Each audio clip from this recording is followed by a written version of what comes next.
देखा जा रहा था। एक ऐसे ही समाज और एक ऐसे ही परिवार की कहानी इसमें बताई गई है जो अभी आप सभी के सामने आप ही के कक्षा के विद्यार्थी यहाँ प्रस्तुत करेंगे। तो आप सभी तैयार हैं? ठीक है। इस दौरान आप ईमानदारी से अपने अनुभवों को जानने का प्रयास जरूर कीजिएगा कि जो बातें कही जा रही हैं आप उनसे कितना सहमत हैं और कितना असहमत हैं। आप लोगों ने इस नाटक को एक बार पढ़ा भी होगा, क्योंकि जब भी हिंदी की किताब खास तौर से आती है तो हम उसमें जितने भी कहानियाँ होती हैं उनको हम पहले पढ़ लेते हैं, और नाटक में तो हमारा विशेष इंटरेस्ट होता ही है। तो आपने पढ़ा होगा और आपको मालूम होगा कि इस एकांकी में कुल पात्रों की संख्या 6 है।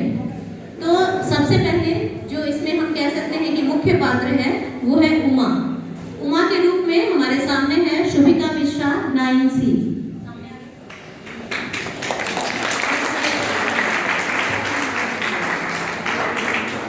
दूसरे पात्र के रूप में यहाँ है शंकर, अभिषेक कुमार 9A। इसके बाद है उमा, ये प्रेमा जो कि उमा की माँ बनी है, और इसका नाम है आस्था चक्रवर्ती 9C।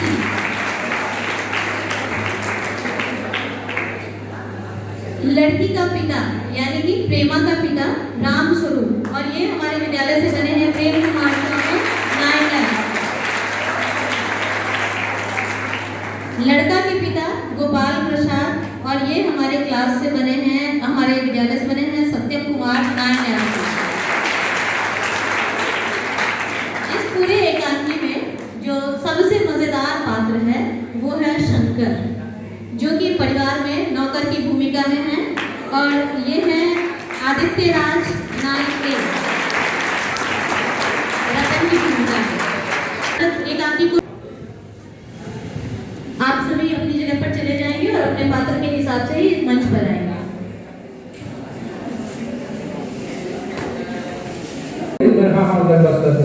साधु साहब, हाँ तो और क्या करेगा?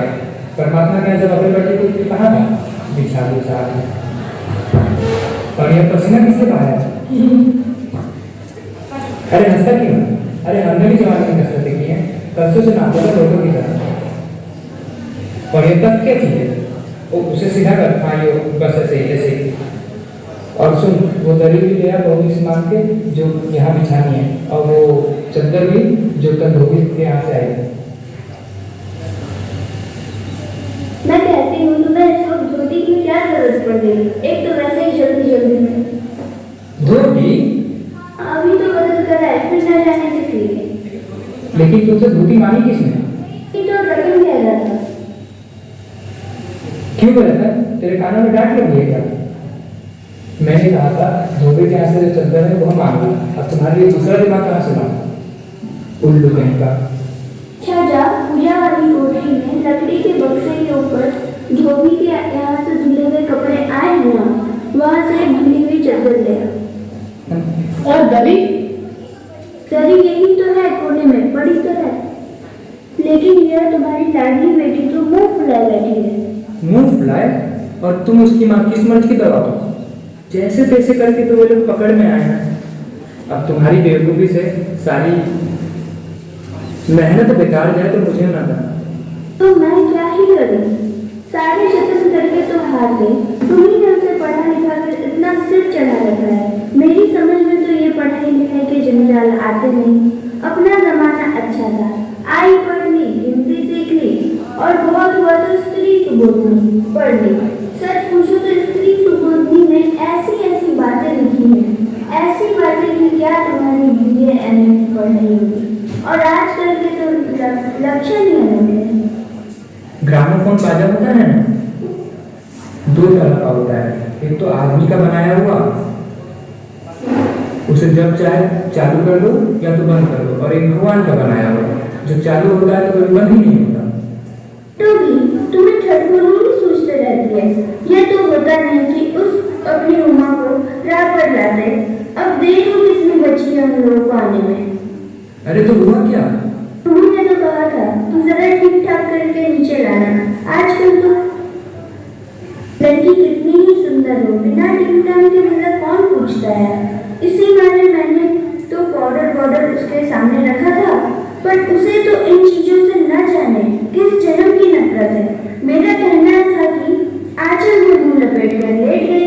भाई मैं बाज आई तुम्हारी इस लड़की से। न जाने कैसा दिमाग है, वरना आजकल की लड़कियों के सहारे ही तो पाउडर का कारोबार चलता है। अरे मैंने तो पहले ही कहा था, एंटीडे से पास। तुम्हें कतई नहीं अपनी जुबान पे लगाम दी है। कल ही यह बता दिया था कि उन सब लोगों के सामने जिद और ढंग से होगा, मगर तुम तो अभी से ही सब कुछ उगल देती हो। उनके आने तक तो न जाने क्या हाल करोगी। अच्छा दादा, मैं न बोलूंगी, जैसे तुम्हारी मर्जी हो करना, बस मुझे तो मेरा काम बता दो। तो उमा को जैसे हो तैयार कर लो, ना सही पाउडर वैसे कौन बुरी है। चाय लेकर भेज देना उसे, और नाश्ता तो तैयार ही है ना। आ गया रतन, इधर ला, इधर बाजा नीचे रख दे, चद्दर खोल, पकड़ तो जरा उधर से। नाश्ता तो तैयार है, मिठाई तो वो लोग ज्यादा खाएंगे नहीं, कुछ नमकीन चीजें बना दी है, फल रखे ही हैं, चाय तैयार है और टोस्ट भी, मगर हाँ मक्खन तो आया ही नहीं। क्या कहा? मक्खन नहीं आया? तुम्हें भी किस वक्त याद आई है? जानती हो कि मक्खन वाले की दुकान दूर है, पर तुम्हें तो ठीक वक्त पर कोई बात सोचती ही नहीं। अब बताओ, रतन मक्खन लाए कि यहाँ का काम करे? दफ्तर के चपरासी से कहा था, और आने के लिए से 100 नखरे हैं। यहाँ का काम कौन ज्यादा है, कमरा तो सब ठीक ठाक है ही, बाजा सितार आ ही गया, नाश्ता यहाँ बराबर वाले कमरे में ट्रे में रखा हुआ है, सो तुम्हें पकड़ा दूंगी, एक आध चीज खुद ले आना, इधर देर में रतन मक्खन ले आ ही जाएगा, 2 आदमी तो है ही। हाँ, एक तो बाबू गोपाल प्रसाद और दूसरा खूब लड़का है। देखो उमा से कह देना कि जरा करीने से आए। ये लोग जरा ऐसे हैं कि गुस्सा तो बहुत, अब इनके तकिया में से ख्याल होगा। खुद पढ़े लिखे हैं, वकील हैं, सभा सोसाइटी में जाते हैं, मगर लड़की चाहते हैं ऐसी कि ज़्यादा पढ़ी लिखी ना हो। लड़का? बताया तो था तुम, बाप से तो बेटा सवा से, BSSC के बाद लखनऊ में ही तो पढ़ता है, मेडिकल कॉलेज में। कहता है कि शादी का सवाल दूसरा है और तालीम का दूसरा। क्या करूं, मजबूरी है, वरना अपने इन लड़कों और इनके बापों को ऐसी कोरी कोरी सुनाता कि ये भी। बाबूजी क्या है? है। अरे वो प्रेमा, वे आ भी गए और तू यहीं खड़ा है। टेम्पो गया नहीं मक्खन लाने, सब चौपट कर दिया। अरे मूर्ख, इधर से नहीं उधर से जा, और तुम जल्दी जल्दी करो ना, जा देना, थोड़ा गा ले। बाजा नीचे ही रखा रह गया कम्बक।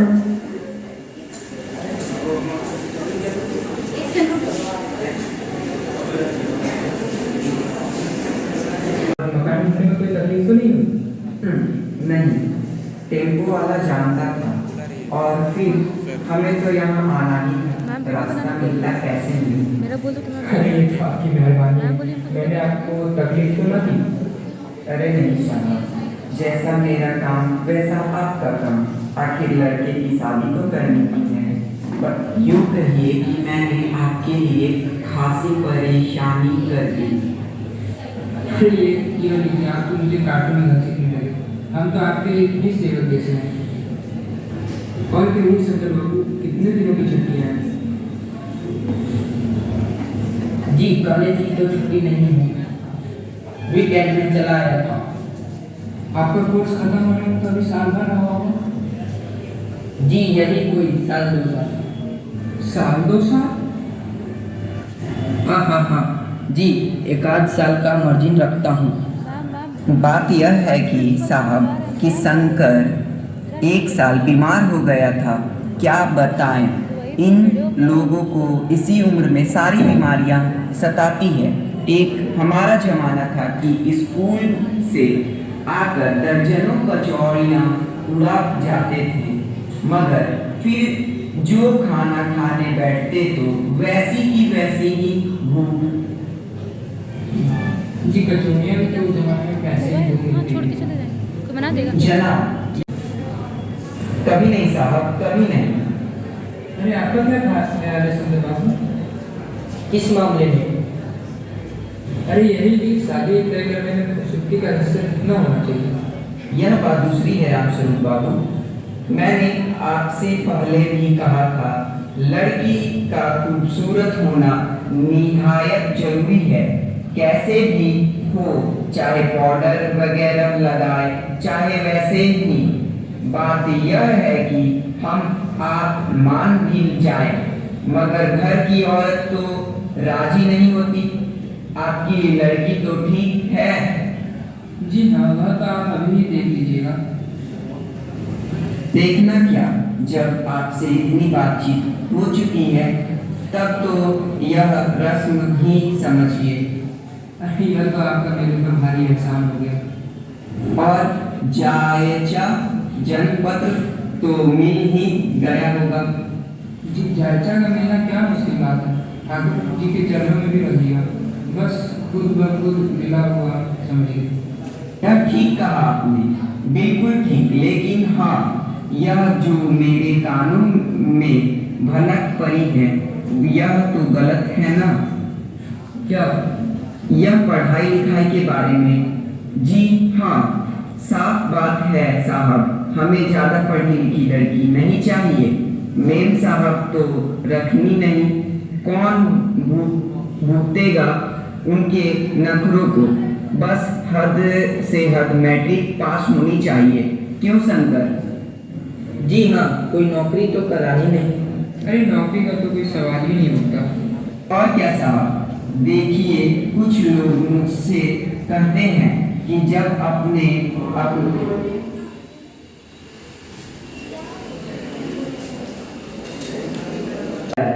तब उनकी बहुएं भी ग्रेजुएट लीजिए। भला पूछिए उन लोग अपने ठेकेदारों को, क्या लड़कों की पढ़ाई और लड़कियों की पढ़ाई एक बात है? अरे मर्दों का काम हो तो है ही पढ़ना और काबिल होना। अगर औरतें भी वही करने लगी, अंग्रेजी अखबार पढ़ने लगी और प्लास्टिक के दुरुपयोग और पॉलिटिक्स वगैरह पर बहस करने लगी, तब तो हो चुकी गृहस्थी। जनाब, मोर के पंख होते हैं मोरनी की नहीं, शेर के बाल होते हैं शेरनी के नहीं। हाँ जी हाँ, और मर्द के दाढ़ी होती है औरतों की नहीं। हाँ हाँ, वह भी सही है। कहने का मतलब यह है कि कुछ बातें दुनिया में ऐसी है जो सिर्फ मर्दों के लिए है, और उचित तालीम भी ऐसी चीजों में से एक है। संत जी चाय पीजिएगा। धन्यवाद, बहुत पी चुका।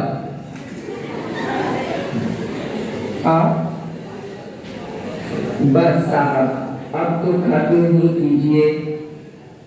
आपने तो कुछ खाया ही नहीं, चाय के साथ टेस्ट नहीं किया, मतलब चाय टेस्टी नहीं थी, चाय के साथ टोस्ट नहीं थी, इसलिए आपने नहीं किया। नाश्ता ही तो करना था साहब, कोई पेट तो भरना नहीं था नहीं, और भी टोस्ट वोस्ट मैं खाता भी नहीं। वो तो अलग बात है, लेकिन अरे जरा उमा को भेज देना। आओ बेटी आओ, आँखें भी रखी है। चश्मा? जी हाँ, तो इनकी आंखों में दुखनी आ गई थी, तो कुछ दिनों के लिए चश्मा लगाना पड़ रहा है। पढ़ाई की वजह से तो नहीं है कुछ? नहीं साहब, वहाँ तो मैंने अर्ज किया था। बैठो बेटी।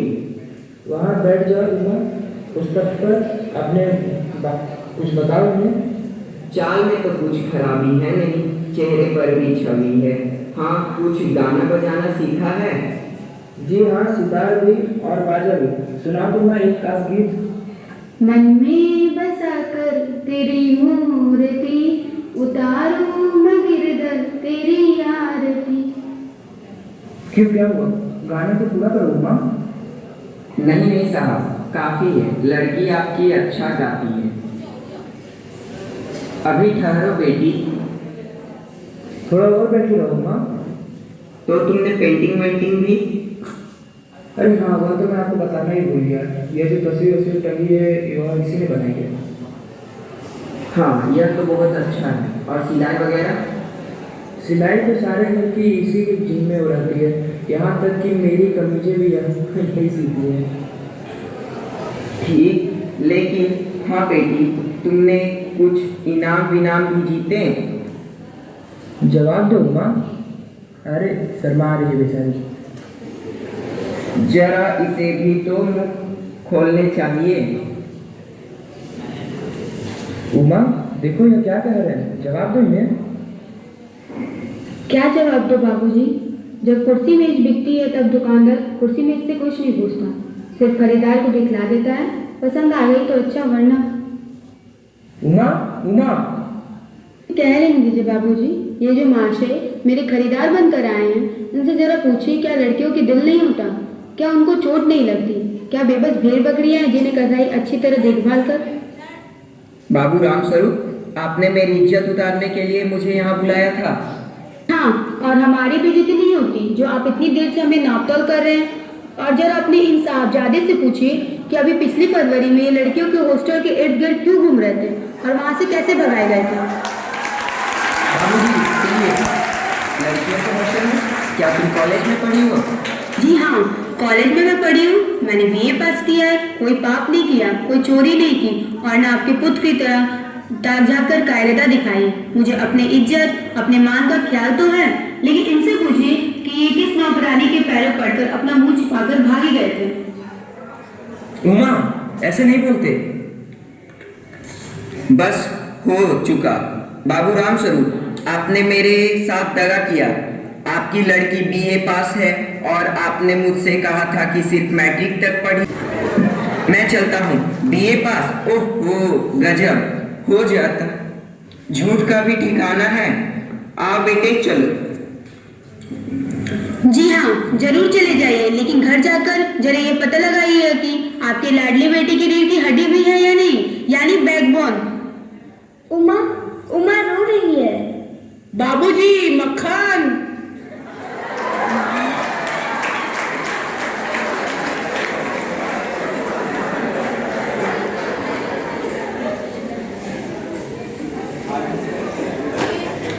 अभी तुम लोग यही रहना।